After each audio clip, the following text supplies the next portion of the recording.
For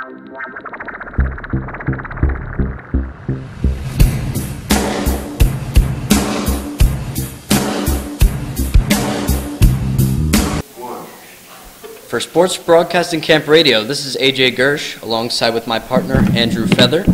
And today we're going to talk about MLB realignment and possibly have a little discussion with the callers about it. So, the realignment, they're proposing the Houston Astros to move from the National League to the American League. I actually don't like that idea. The Astros have been in the National League as long as the franchise has been around. If they move a team, I actually don't like the realignment at all.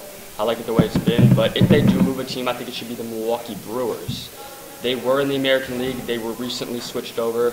Right, so the fan base wouldn't be affected as much as the Astros fans would if Milwaukee moved back.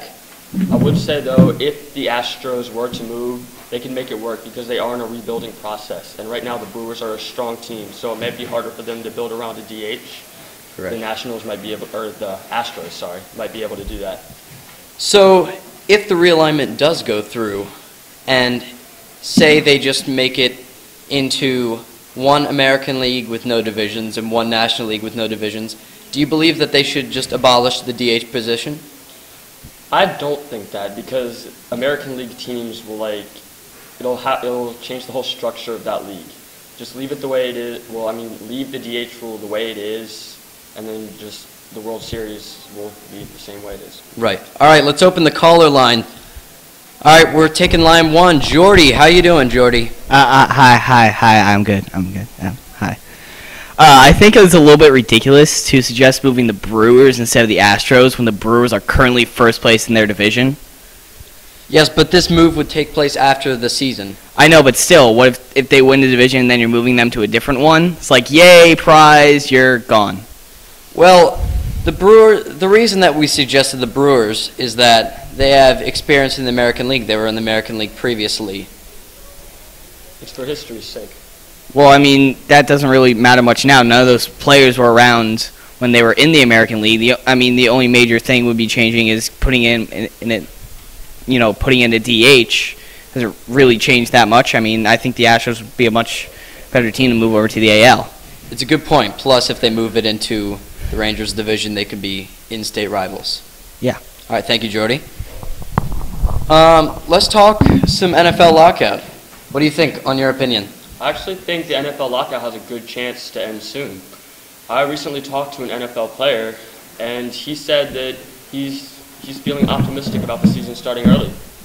Yes, that's right.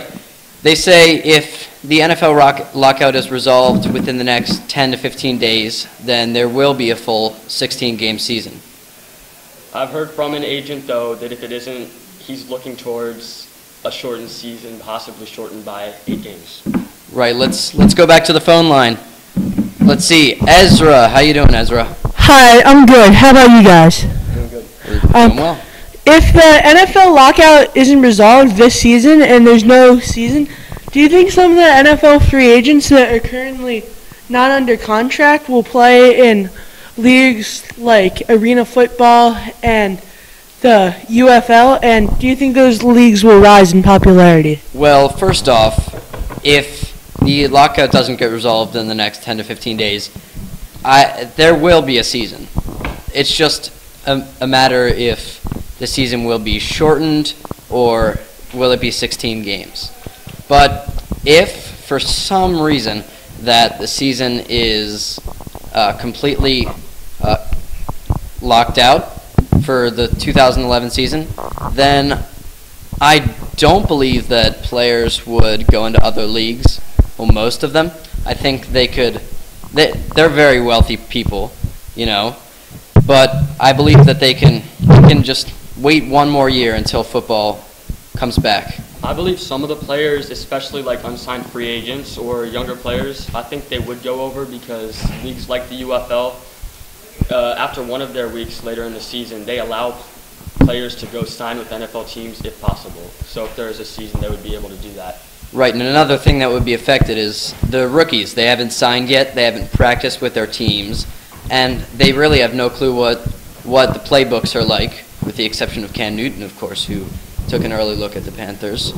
But really, the rookies would be strongly affected by this lockout in a very, very negative way. Especially the unsigned free agents. They don't have a chance. If the lockout continues, they won't have a chance to come into training camp. They won't have preseason games to impress the coaches. Right.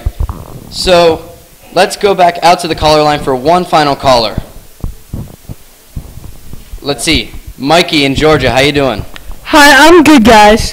How do you think the NFL should split the revenue? I think it should be more towards the players, because the players are the ones going out there and making all the money for the owners. How about you? What do you guys think? I totally agree with you. The owners, they're all billionaires already. Every team in the NFL pretty much is making money.